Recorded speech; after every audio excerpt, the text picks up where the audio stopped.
What you pray for is what you want. Therefore, what you pray for is what you are and who we are. Ito pong tinatawag na the Lord's Prayer, as taught by the Lord Jesus, teaches what is important to Jesus and therefore what should be important to His people. Ang atin pong maikling pag-aaral, pinamagatang How You Should Pray, which is a quotation from the Lord Jesus Himself. How you should pray. Heavenly Father, we thank you for who you are in our lives. Ama naming Diyos, tagalikha, lumikha ng lahat. Salamat po sapagkat kami patuloy niyong iniingatan, minamahal, inaaruga. Binibigyan na aming mga kinakain at mga pangangailangan. Nililigtas niyo kami sa mga kapahamakan. At hindi lang yun, Panginoon, binibigyan niyo po ng kahulugan ng aming buhay. Binibigyan niyo ng liwanag ang aming mga kadiliman at pinupunan niyo ang aming mga kakulangan. We praise you, our Heavenly Father, for who you are, and we pray that your presence may be with us, may continue to fill us. As we ponder your word, may you be our teacher. Enable us to have a glimpse into your truth so we can have a more personal experience of you. Lead us, teach us, very especially, teach us how to pray. In the name of Jesus our Lord, we ask you how you should pray. Isang araw po ang mga disciples ng Panginoon ay naglapitan sa Kanya at humingi sila ng isang kahilingan. Sabi nila, turuan nyo kaming manalangin. Paano ba magdasal? Matthew 6:9-13. This is then how you should pray. And this is the Lord speaking. Our Father in heaven, hallowed be your name. Your kingdom come, your will be done on earth as it is in heaven. Give us today our daily bread. Forgive us our debts, as we also have forgiven our debtors. And lead us not into temptation, but deliver us from the evil one. Then some other versions of it are more decorative. Meron bang, for thine is the kingdom and the power and the glory forever and ever, which was obviously added by tradition to the original teaching of the Lord. Not bad to say, but Mark and the other references do not include that. So ang unang-una pong lines, sabi niya, this is how you should pray. And the first line is, Our Father in heaven. Alam na alam natin ang dasal na ito sa iba't iba pang mga languages, iba't iba mga version, kinakanta pa ito, minememorya, sinasabi, in unison or in private. Pero talaga bang nadama na natin ang mga kahulugan, lalong-lalo na yung mga nuances ng dalangin na ito? First of all, the first line is Our Father in heaven, and the first word of that line is our. Aming. Aming Ama sa langit. Our. We are a group. We are a family. We are a church. You have group mates. You have brothers and sisters. And that is the first presumption of prayer, that you belong to a fellowship. Kaya our, hindi my Father. Our Father. So you belong to a fellowship. In fact, you should belong to a fellowship if you would like to practice powerful prayer. Because there should be oneness. There should be unity and harmony among God's people. So hindi nilikha ng Diyos ang tao para mag-isa. Sabi nga niya, hindi mabuti mag-isa, mabigyan ng kasama. At lalo naman na hindi kalooban ng Diyos na mag-isa lang tayo sa ating spiritual life. That we've got to be a part of a spiritual family. Therefore, the first word of prayer is Our Father. Matthew 18, verse 19, again I tell you, that if two of you on earth agree about anything you ask for, it will be done for you by my Father in heaven, the Lord speaking. For where 2 or 3 come together in my name, there I am with them. So napakahalaga yung meron kang kasama, sapagkat ang gusto ng Panginoon ang tao ay may kasama, kaya iba ang pagdinig niya sa panalangin ng sama-sama at nagkakaisang mga kapatid. Prayer presupposes unity, agreement, and a relationship among those who are praying. Kasi po, para magkaroon tayo ng lakas ng loob magsabing, Our Father, Ama namin, or aming Ama, we've got to be conscious first that we are related to one another. So that's one very important aspect of prayer, that you are related. So ang tanong natin, are you related? O mamatay at mabuhay, maghingalo, sumaya, lumungkot, ang mga kapatiran ay hindi naman kayo naapektuhan dahil hindi naman talaga kayo nakikipagmabutihan. Some people may treat their faith as a one-man band, do-it-yourself religion. But the will of God is that we will be a group. We will be a fellowship. That there should be other believers side by side with us, believing in the same God, uttering the same prayer, and sharing life and even the ups and downs of life with us. It's important to be in a fellowship. So yun ang una nating tanong. Meron ba tayong pwedeng makasama, sabihin natin, aming Ama? The next word is Father. Definitely, it talks about a parental relationship. So first, our relationship with each other, then we move to the next relation, our collective relation with God. And that relationship is a parental relationship. Therefore, it must be governed by love, trust, respect, and reverence. Religion, or the temple, even the times of the Lord, had put God so high up, so far away from people. And that served the purposes of religion because a far away, distant, unreachable God requires the priesthood. So nilayo ng relihiyon ang Diyos sa tao para hindi maabot ng tao at kailangan ang relihiyon. Kailangan ng mga religious leaders. Then priests, religious leaders, whatever names they go by or they went by, became brokers, go-betweens between God and people. Samantalang yung prayer na itinuturo, our Father. If you're going to talk to your Father, you don't need a go-between. At dapat naman i-contextualize sa ating lipunan dito sa Pilipinas na mostly, not all the time, but mostly, we tend to be closer to our mothers than to our fathers. So that now when you talk to your father, you need your mother as go-between, or you need somebody to go between. Kaya tuloy, hindi tayo makadiretso sa Ama, culturally speaking. Pati yung Diyos sa langit, idinamay natin sa ganong dynamics. Pero kung gano'n ka-close sa ina ang mga Pilipino, gano'n ka-close sa Ama ang mga Israelites. Kaya ang sabi, our Father, diretso. No? So, lalo pa nga na ginawang personal yan ng Panginoon sa Mark 14:36, ang itinuro niya, Abba, Father. It is very revolutionary to call God Abba.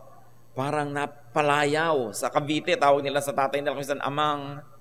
Yung hindi lang ama-amang, para very endearing. Tatay o tatang. Yung inay, inang. Para sweet. It's very close. And that's how Jesus was telling the Israelites, this is how you should pray. How you should address God. Abba. Masasyak ang temple. Kasi ang layo-layo nga dapat sapagkat para laging kailangan na may namamagitan. So dapat ibalik yung relasyon tulad ng relasyon ni Adan at Eva sa Diyos bago nagkasala ang tao. Nakita niyo na ang Diyos pag pumupunta sa garden, hindi naman nakakanda nga dapa-dapa yung si Adan at si Eva. Nakikipag-usap sila, nakikipag-fellowship sila. Kasi wala naman silang kasalanan and there was fellowship. Hindi naman intensyon ng Diyos sa pagka dumadating siya, nangangayupa pa ang lahat at hindi makatingin at nakayukulang. Yung ba ang gustong relasyon na isang magulang sa anak? Na pagka pumunta ka sa kitchen, takbuhan yung mga anak mo sa sala. Pag nasa sala ka, nawawala ang mga anak mo, nagpupunta doon sa taas. Pag tumaas ka, bumababa sila. Kasi iwas na iwas sa'yo. Asiwang-asiwa. No. God created people for fellowship. So ang presumption ng prayer is, you will live a holy life to the point that you can call God Father. And that you're going to be with people at makikisama, makikipagkapwa, makikisalamuha so that you can say, our Father, instead of just my Father. So dalawang words pa lang, nakikita na po natin ang hinihingi sa atin ng Diyos para tayo makapanalangin. What we call the Lord's Prayer is not the prayer. Hindi naman masama na usalin, pero kung sinaulo mo yan at inusal mo, akala mo nagdasal ka na, you probably are missing a lot. Because the Lord's Prayer is not the prayer itself, but it is the premise, the philosophy, the principle on which effective prayer stands. 1, good relationship with fellow men in the fellowship, and 2, a close relationship with the Father. Then, our Father in heaven. Nasaan? In heaven. Therefore, though we call Him Father, we never forget about His holiness, and we remember His authority and power.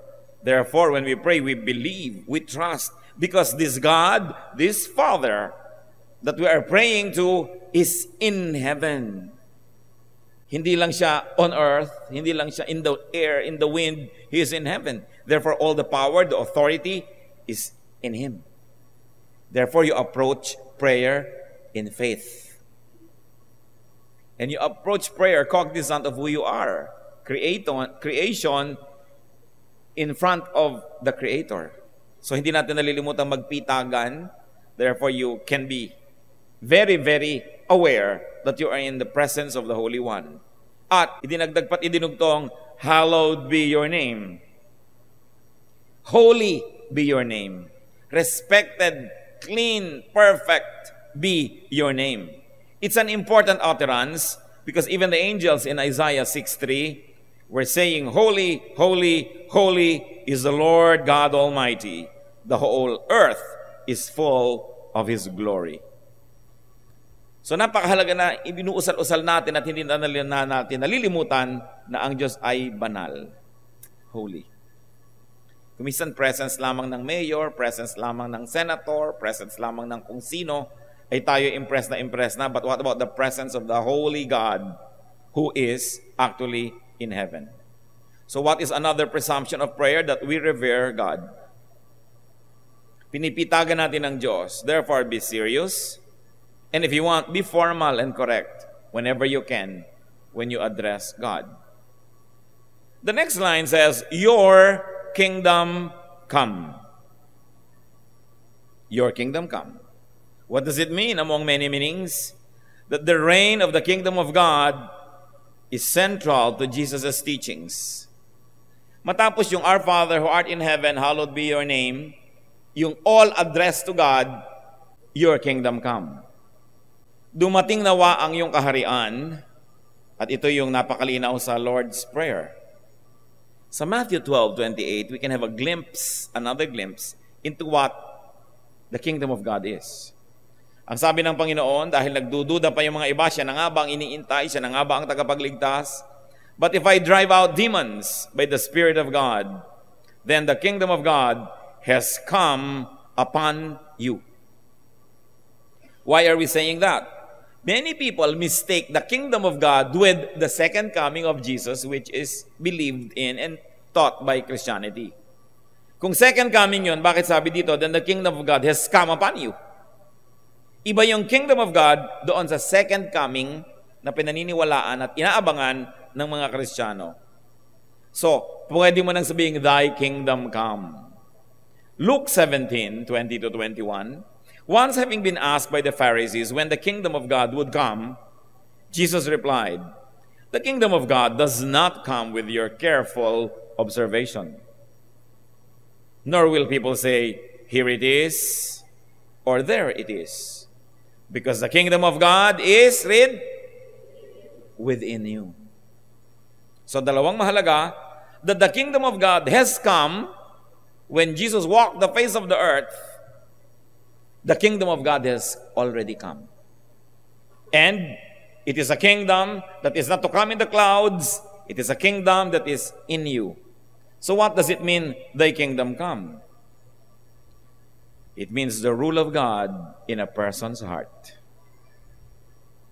So pag sinabi mong, thy kingdom come, ibig sabihin, maghari na po kayo sa aking puso para yung kingdom that is within, the kingdom that has come, will become real in my life.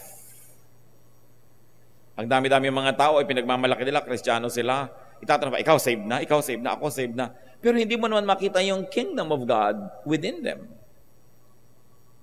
Because if God rules in our hearts, if it is a kingdom that is internal, that is within, nasa kalooban, dapat yung pinaghaharian nun, hindi na matatakotin.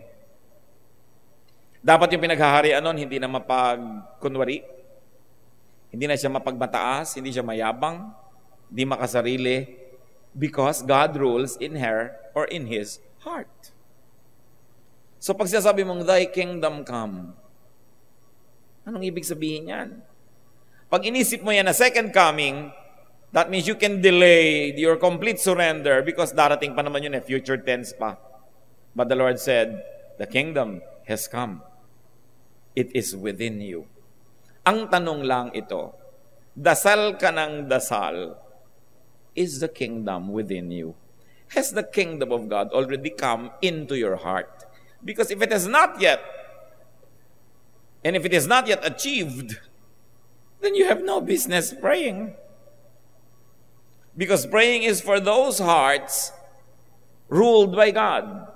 Praying is for people whose father is God, and therefore whose brothers and sisters are those whose father is God. Kaya may presumption ng brotherhood, sisterhood, kapatiran. Ano ang relasyon nyo sa mga tao na anak din ng magulang nyo? Di ba't kapatid? So, kung nananalangin tayo sa Ama sa Langit, at may nananalangin din sa Ama sa Langit, ano natin yun? Di kapatid. Bakit walang tigil ang paligsahan ng mga religion? Kung sino lang ang tunay na anak ng Diyos, kung sino lang ang tama, mali ang lahat, tayo lang ang tama. Hindi mo itinatrato yung mga tumatawag din sa Ama na kapatid. Either hindi mo kinikilala na ama mo nga ang ama niya, kaya ayaw mo siya maging kapatid, o hindi mo alam na ang anak ng iyong ama ay kapatid mo. Ang Diyos ba sa Genesis ay mayroong congregational affiliation? Ang Diyos ba na lumikha ng langit at lupa ay matatawag mo na mayroong religious label? In fact, meron ba siyang religious membership? Ano't pinag-angkinanan siya ng iba't ibang mga grupo at gusto nila laging sabihin, kami lang ang anak niya. Paano nangyari yon? Alam niyo po yung mga kongregasyon, pagkatagal-tagal-tagal bago yan na-develop at dumating. Sa panahon nga ng Panginoong Hesus, wala pa niya mga kongregasyones na yan. Namatay na lang siya at nabuhay na muli, wala pa rin yan eh. Inimbento yan ng tao later. Tapos ngayon, nagpapaligsahan. Simpleng-simple lang ang nais kong tumbukin dito mga kapatid. Kung kayo kumikilala sa Diyos na lumikha ng langit at lupa bilang ama nyo, lahat ng kumikilala din sa Kanya ay kapatid natin. Kaya dapat nating ituwid-tuwid ang ating pakikitungo sa mga ibang anak ng Diyos. Huwag tayong masyadong mabulag sa mga pagkakahati-hati na ikinatutuwa ni Satanas. Sa pagkakagulo-gulo. Therefore, hindi dinidinig ang ating dalangin kasi hindi naman pala our Father ang panalangin ng iba, kundi my Father. Dapat ama natin. At kung Diyos yung kausap mo, ama naming lahat. So, ama nating lahat ang Diyos. So, the rule of God in a person's heart is important. Because when God rules in your heart, you will only pray for the right things. When does the kingdom of God come? When the human heart is made God's throne, then the kingdom of God comes in that person. Kaya sabi, it is within you. As we have said, do not confuse the kingdom of God with the Christian belief and concept of the second coming of Christ. Those are two different ideas. And what you should aspire for now, well, it is not bad to aspire for the second coming of Christ, pero halos 2,000 taon ang inaantayan ng mga nag-aantay. Pero ang higit lalong dapat unahin, aspire for the kingdom of God that has already come. Maghari ang Diyos sa ating puso. So kasunod na kasunod sa your kingdom come, ano pong kasunod? Your will be done on earth as it is in heaven. It is just another way to explain the your kingdom come. Your will be done on earth as it is in heaven. Your will be done in my heart as it is in your heart. Kung anong kalooban nyo sa taas, mangyari dito sa baba.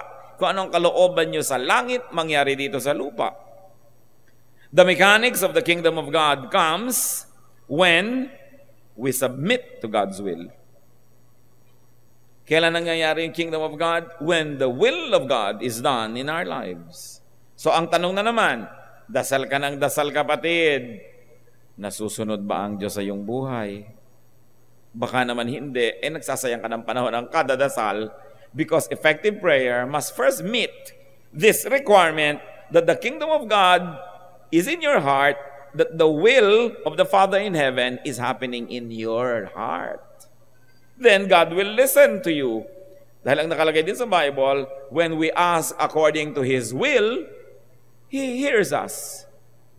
So that our will must be surrendered to that will. Therefore, we ask for the right things. Therefore, whatever we ask, we get. Not because malakas tayo sa Diyos, kundi dahil matuwid ang ating pananalig, matuwid ang kalagayan ng ating puso, ang hinihingi lang natin ay pawang yung gustong-gusto namang ibigay ng Diyos, so ibibigay nga niya. Hindi pakikipagtunggali at pamimilit sa Diyos. Diyos ko, hindi po ako kakain ng tinapay na may palaman ng 15 linggo. Sundin nyo lang aking panalangin. Ano naman ang napala ng Diyos kahit walang palaman ng tinapay nyo? Luluhod po ako dito tuwing sumisikat ang araw. Ano naman ang napala ng Diyos kahit magluluhod ka dyan? What benefit do we give Him? But when does God give us our prayers? When what we're asking for is what He wants to give. Dahil siya ang Diyos, siya ang masunod. So ano po ang highest goal ng isang tao? Mabatid, maunawa, maramdaman ang kalooban ng Diyos para yun lang din ang kanyang loobin, yun lang din ang kanyang gustuhin at nasain, at yun lang din ang ipanalangin niya. Sayang ang pananalangin when you only want to change God's mind. Because that's too high an ambition for us to try to change God's mind. The prayer is, your will be done. The presumption is, before you even pray, your will be done, then you must know God's will. Then you read the Bible and you understand so that you know the parameters in which you may operate and confidently ask God. So the kingdom of God comes and extends to and through obedient hearts. Which brings us to another heart of this matter, or to another angle of the same heart, that the requirement of prayer and the presupposition of prayer is that you are obedient. Kaya sabi, the prayer of a righteous man availeth much, not because he is righteous, therefore God cannot refuse, but because his righteousness makes him sensitive to the will of God. Therefore, he prays according to that will. That is the first part of the prayer, or that is the first part, or these are the components of a respectable prayer. First, you focus on God. And yung, Our Father, who art in heaven, hallowed be thy name. Thy kingdom come, thy will be done. Puro pa yun tungkol sa Diyos. Puro pa yun tungkol sa Kanya, hindi pa tungkol sa atin yun. Then, give us today our daily bread. Ayan na yung shopping list. Hindi yung pagbukas pa lamang ng prayer mo, shopping list agad. Diyos ko, bigyan mo po ako ng ganito, bigyan mo po ako ng ganyan. Hindi ka pa pumupuri sa Diyos, hindi ka pa kumikilala kung kanino siya at sino siya sa ating buhay, hindi mo pa sinusuri kung masunurin ka ba. Has the kingdom come? Utos ka na ng utos sa Diyos. Diyos ko, baguhin mo po ang asawa ko, pagalingin mo ang aking sakit, bigyan mo kami ng pera, i-repair mo po ang bahay namin, bigyan mo po ako ng kotse, papasahin mo sa test ang aking anak. In fact, hindi prayer, utos. Kaya gusto sabihin ng Diyos, teka. Nananalangin ka ba o utos ka lang ng utos dyan? At wala pang paki. Mabuti pa sa kapwa-tao, pakigawa naman ito, palihog. Pakilang. Pero pag sa Diyos, Diyos ko po, gawin mo ito, gawin mo ito, gawin mo yan, bigyan mo ko nito, bigyan mo ko yan. Wala man lang, please. Then give us this day our daily bread. In other words, hindi masamang humingi kasi utos ng Panginoon Ito, kasama sa prayer nyo. Matapos yung purihin ng Diyos, matapos yung maalala kung sino siya, matapos yung suriin kung naghahari ba siya sa inyong puso, humingi kayo ng pangangailangan nyo. Give us this day our daily bread. In the teachings of Jesus, you will see that it's a very recurrent theme, the supremacy of the present. Napakahalaga sa Panginoon yung present. Give us this day our daily bread. Hindi yung give us this day our weekly bread, our monthly bread, our annual bread. That's why many prayers are frustrated because they're asking for too much. Samantala ang sabi ng Panginoon, hingin nyo yung kailangan nyo ngayon. Para ding nung araw, ang Israel ay naglalakbay sa disyerto at ang Panginoon ay nagpapaulan ng mana na malatinapay na pagkain. Sabi niya, araw-araw, kukolekta kayo ng mana. Ang kukolektahin nyo lang yung kailangan nyo para sa araw na yon, ha? Kasi araw-araw, daily bread. Yung iba, matitino. Dagdagan natin, paano kung hindi umulan bukas? Paano kung hindi lumaglag ang tinapay na yun bukas? Kailangan sobra tayo, surplus. So anong nangyari doon sa sobra na hindi nila nakain? Inuod lamang na bulok. Kaya umaalingasaw ang mga tent nila, ba't may bulok dito? Kasi hindi kayo sumunod sa instruction. Sinabi na nga, get what you will need for today. Kasi yung sobrang pag-iimpok can also mean lack of trust. Hindi masamang mag-impok kung meron kayong balak kita yung negosyo, gusto nyo mag-ipon ng ganito, ng ganon. Pero yung pag-iipon na dahil baka mamaya, wala na ang Diyos, malimot na kayo, yun ang pinag-uusapan na lack of trust. So niya, give us this day our daily bread. You know why many people don't feel adequate? Because they want the supplies of 1 week in their hands today. Ang sabi ni Lord, ito ang prayer nyo. Give us today our daily bread. Paano po bukas? Nandun uli ang Diyos. So magdasal ka uli. Kasi baka pag ibinigay na sa iyo yung 1 week supply, next week ka na uli magdasal. Ano ba yung na-accomplish ng prayer? Di ba fellowship? Kaya yung mga iba kung kailan lamang nagkasakit, naghirap, nanganib, at saka lang muli nila na niigang Panginoon. Kasi nalilimutan namang manalangin kung masarap ang buhay, kung maraming pera, kung malusog. Kaya nagiging blessing din kung minsan yung ating mga hirap na dinaranas dahil naoobliga tayong lumapit sa Diyos. And that's what He wants, fellowship with us. So Jesus emphasized the all-importance of the present. Paulit-ulit yan sa kanyang mga turo.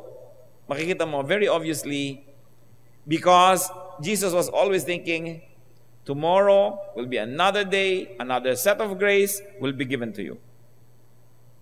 Most of the problems that we ever entertain are problems that never happen. Kung lagi po tayong nakatuon sa malayo at pinoproblema natin kung ano yung darating doon, hindi pa man nangyayari yon, nahirapan na yung loob natin, nasakta na tayo, napagod na tayo. Ngayon, kung hindi yun mangyari, at least you suffer once. Ngayon, kung nangyari po, di nangyari. Now you suffer twice. Kasi pag nangyari yun, magsasuffer ka. Pero bago nangyari ka, imagine mo, nagsuffer ka na. So, doble ang lugi mo. So, if you're going to suffer, why don't you just suffer once when it's happening? Hindi yung sobra nating fast forward yung mga problema because many of our fears never come to pass. That's why the Lord said, just for today. Matthew 6:34, therefore do not worry about tomorrow, for tomorrow will worry about itself. Each day has enough trouble of its own.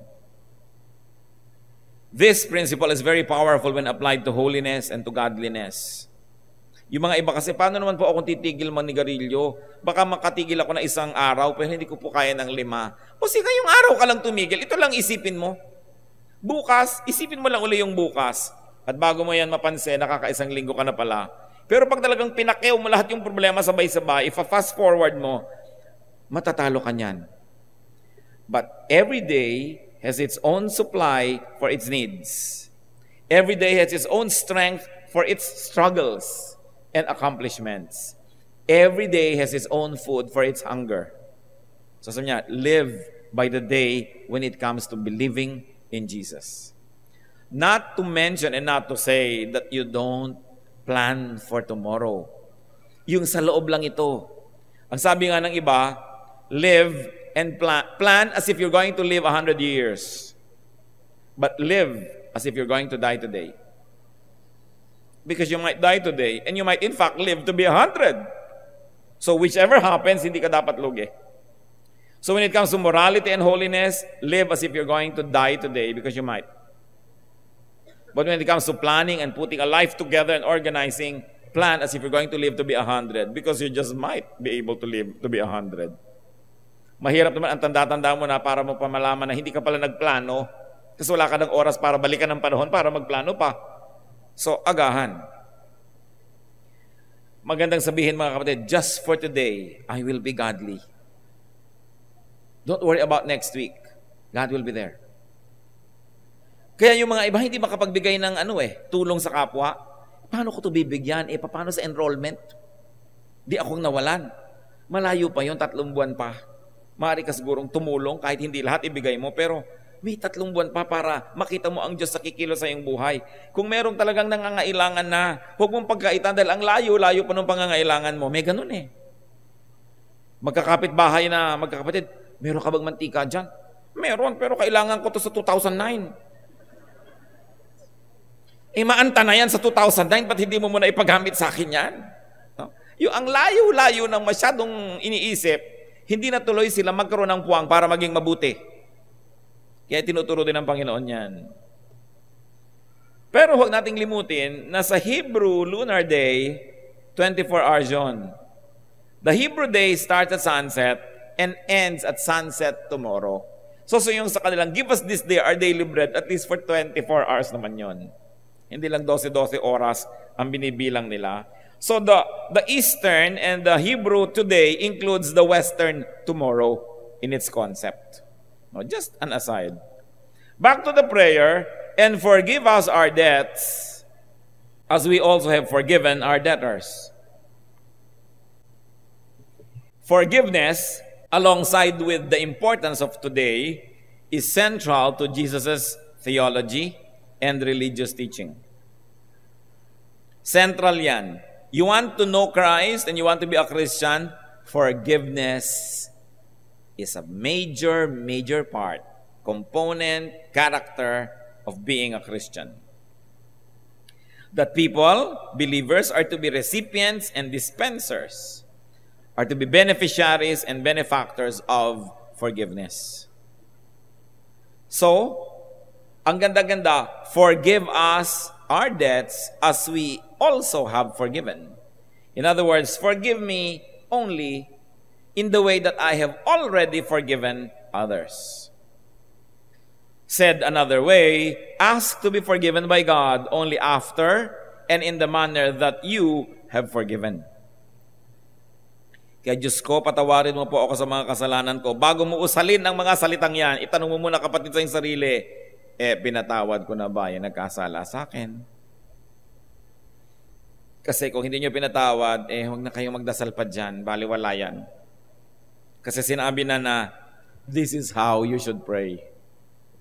Extended in its application, it's as good as saying, this is how you should live so that you will be in a good position to pray. Forgive others. So the prayer is, forgive us as we have forgiven. So kung nakakalimang kasalanan ka na, sabi mo, Lord, panglimang kasalanan ko na po ito, patawarin niyo ako. Tapos yung ibang tao, pag nakakasala, sabi mo, oy, hindi ka na makakaulit, nakakadalawang kasalanan ka na, hindi na pwede uli ang susunod, di gano'n na rin ang sasabihin sa Diyos, Diyos ko, huwag niyo po akong papatawarin kasi nakakadalawa na akong beses nagkasala dalawa lang ba? Ilang beses pinapaulit-ulit ng isang tao kanyang kasalanan. Tapos ang gusto niya, walang katapusan ng pagpapatawad ng Diyos. Pero siya, may katapusan ng pagpapatawad niya sa kanyang kapwa. Gusto niya walang hangganan ng pasensya sa kanya ng Diyos, pero siya, napakaiksi ng pasensya sa kapwa. Kaya sinasabi ganito, kung maiksi ang pasensya mo sa kapwa, huwag kang umasang pagpapasensya ka ng Diyos. Forgive us as we also have forgiven. Napakadaling memoryahin yan at dasalin mo ng dasalin, yung parang kay Bilis, Our Father who art in heaven, hallowed be thy name. Ang dali-daling sabihin yan. Baka maka 1,000 ka per minute. Pero tinablang ka ba niyan? You are just bubbling like pagans. Yan sinasabi ni Lord. When you pray, do not heap up empty phrases like the pagans do. They don't understand what they're saying. They think they will be heard for their many words. So have you forgiven? So bago tayo manalangin at bago humingi ng ating mga daily bread, nagbigay ba ako ng bread sa iba? Nagpatawad ba ako? Nagpasensya? Bago ako humiling sa Diyos, yun bang kapatid kong humihiling sa akin na kaya ko namang ibigay, pinagbigyan ko ba? Dahil kung paano tayo nakikitungo sa ating kapwa, yun ang hinihingi nating paraan ng pakikitungo ng Diyos sa atin. The way we deal with people is the way we are asking God to deal with us. That's why the Lord said, love covers a multitude of sins. That when you love, when you give and forgive, you open up yourself to love, to give the giving and the forgiveness of God as well. Ang trato na hinihingi mo sa Diyos, kapatid, yung lang trato na ginagawa mo sa iyong kapwa. Kaya nakita nyo, itong maiksing panalangin nito is a lifestyle. It's a lifestyle. So, people are to be recipients and, asked to be forgiven only after in the manner that you have forgiven. We want to be emphatic about that. And the last line of the prayer, lead us not into temptation, but deliver us from the evil one. So it is important to ask not to be led into temptation. Ang tanong nyo, teka, Diyos ba ang naglilid sa temptation? Bakit sinabi dyan, lead us not into temptation? Ang kausap mo, Diyos. So it is possible. And it seems like there are two forms, at least, of temptations. One is a temptation from God, the temptation allowed by God. Sa Matthew 4:1, alam natin yan, then Jesus was led by the Spirit into the desert to be tempted by the devil. So matapos ang baptism ng Panginoon, sino ang umakay sa kanya patungo dito sa ilang para siya ay tuksuhin? Ang Espiritu ng Diyos. This type of temptation definitely is for the good. The kind of temptation that Abraham went through, the kind of temptation that Joseph had to experience, the kind of temptation that Jesus himself went through. That it is a calibrated, predetermined temptation, that it is really designed to bring out the glory of God and to bring out the victory of the one being tempted. Rare yan, nangyayari lang yan sa mga banal. At nangyayari lang yan sa mga talagang baka Diyos at inihahanda sa isang malaking ministry. Kaya mo, meron ba mga banal dito? Kasi kung wala o kung konti, meron pang pangalawang uri ng temptation. That which is from and sought by man. And mostly, these are the type of temptations we face every day. Galing sa ating puso. At ang totoo lang ay hanap-hanap naman ang ating puso. James 1:13-14, when tempted, no one should say, God is tempting me. For God cannot be tempted by evil, nor does he tempt anyone. But each one is tempted when by his own evil desire he is dragged away and enticed. But of course, we have to accommodate the other one when it says the Spirit led Jesus to be tempted. So put that together, and so you have a picture of a two-pronged temptation. But mostly what we experience is the second one. That which comes from our evil nature, that which we seek because we love to please ourselves. So what did the Lord teach them? Mas maganda siguro ang tawag dito, the disciples' prayer. Kasi hindi naman ito yung the Lord's prayer. Kasi hindi naman niya prayer yun. Although yun ang itinuro niya na prayer. So what is the inner core of Jesus' teachings that we see here in these principles of prayer? The fatherhood of God. Kaya babalik tayo sa basic. Anak na ba tayo ng Diyos? Nagpaampon na ba tayo sa Diyos? Kasi nung nagkasala tayo, lumabas tayo sa kanyang bakuran. Kaya bumalik na ba tayo? Nagbalik loob na ba tayo sa Diyos? You can go back to God, the God of our fathers, the God of Abraham, the God of Genesis, and just say, oh Lord God, I like to return to you. Kung tayo napawalay. Take me back as your son or daughter. I like you to be my father. Then, you can say, our Father. No, ang pwede pa lang natin sabihin, Father. Wala pa yung R. Are you in the fellowship? Nakikipagkapatiran ka ba sa lahat ng ibang anak din ng Diyos para masabi mo yung our Father? And it's very important to remember God's holiness. You are holy, O God. You hate sin. I cannot be casual with sin, O God, because you hate it. And because Jesus died for it. Well, salvation is free. It is not cheap. Because Jesus died for it. The prophets died teaching about the kingdom of God. So we are not going to treat sin lightly. Diyos ko, marami po akong kasalanan. Alam niyo na po yan. Inaantok na ako. Basta tulad din po ng kahapon. Forgive me. Amen. God is holy. You cannot talk to God that way. Habang siya ang ama natin at pwede tayong maging malapit, hindi naman ibig sabihin, you're too close na nagiging presko ka na sa Diyos. That must never be forgotten.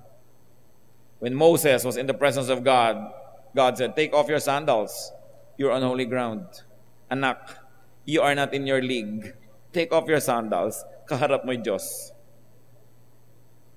Hindi lang Egyptian Pharaoh.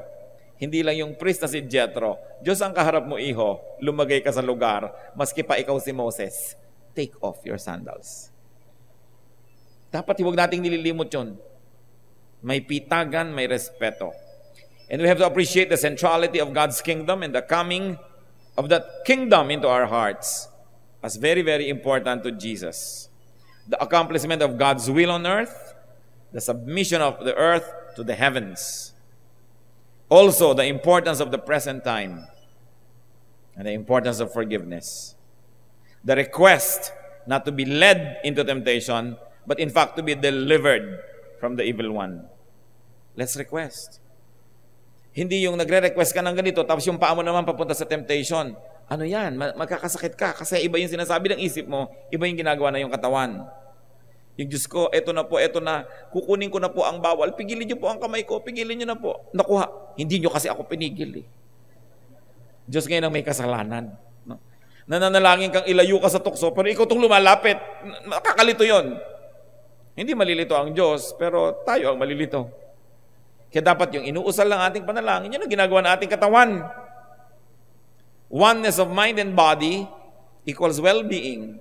But when your spirit is not in agreement with your body, and vice versa, you will get sick. That's why many people are sick. Because they know what is right to do, and they don't do it. So while they take pleasure in the products of sinful living, their soul is grieved, and their guilt is never addressed. That's why they live two lives. And you cannot live two lives. A one-half Christian is a one whole nonsense. You have to love God or not love God. You have to be a Christian or not at all. You have to be godly or not. Kaya pati doon sa Revelation, yung isang church na maligamgam, sabi ng Diyos, iluluwa ko kayo, you are neither hot nor cold. Mabuti pa kung hot ka, alam mong hot ka. Mabuti pa kung cold ka, alam mong cold ka. Kaya alam nyo, madaling pakiusapan, madaling dalhin sa Panginoon, yung sobrang makasalanan, yung alam na alam niya kasing makasalanan siya, hindi na siya nakikipagtalo. Ang mahirap ministeran, yung makasalanan na may dalang Bible. Yung makasalanan na simba ng simba. Yung makasalanan na kabisado lahat ang mga verses, yan ang nabubulag. Ang hirap gisingin kasi gising. Kailangan magdesisyon tayo. Sa Diyos ako, lulubusin ko na to. Didibdibin ko na to. Bubuuin ko to. Kasi hindi pwedeng hati-hati. Hindi pwedeng kapra-kapraso. How do you pray, brothers and sisters? Do we pray proportionately, that first we worship God, we glorify God, we give thanks to God, even before we bring our requests? Jesus said, this is how you should pray. Every person that says, I'm a Christian, I believe in Jesus, should pray that way. Remember that prayer is addressed to the Father. Jesus did not say, pray to me. Diba? Sabi niya, this is how you should pray. Our Father. Therefore, we address our prayer to God the Father, to God the Creator, to the Almighty Father. That's from the mouth of Jesus, huh? Jesus said, this is how you should pray. Ama naming Diyos, nagpapasalamat kami sa inyong mga paalala. Napakahalaga nga po sa amin ang matuto kung paano mananalangin. Paano nga po ba kami manalangin, Panginoon? Kuminsan bingin na po kami sa sarili naming tinig, kaya hindi na namin nasusuri kung paano kami nananalangin. Hinihiling po namin na gawin mo kami muling sensitive. Teach us, O God, to be sensitive to our voice in prayer. Teach us to be sensitive to how we pray. Teach us to analyze our prayer life. If it has just become a habit, if it has just become mechanical, or do our prayers really come from our hearts? When we pray, do we want to manipulate you and change your mind? Or do we seek your will and surrender ourselves to your divine and perfect will? Sino nga po ba kami, Panginoon, sa panalangin? Kilalanin po namin ang aming sarili sa inyong tulong. Nawa po, O Diyos, turuan niyo kami. Magbulay-bulay tayo panandalian, mga kapatid. Pasiyasa tayo sa Espiritu. Suriin natin ang ating mga panalangin. At kung meron tayong dapat pagsisihan, hihingi ng tawad, gawin natin yan. Kung merong dapat baguhin sa ating panalangin, magpasyang baguhin yan. Let's be alone with God in private prayer. We are one in spirit, though we are privately praying at this point. Bow before the Lord and seek His voice.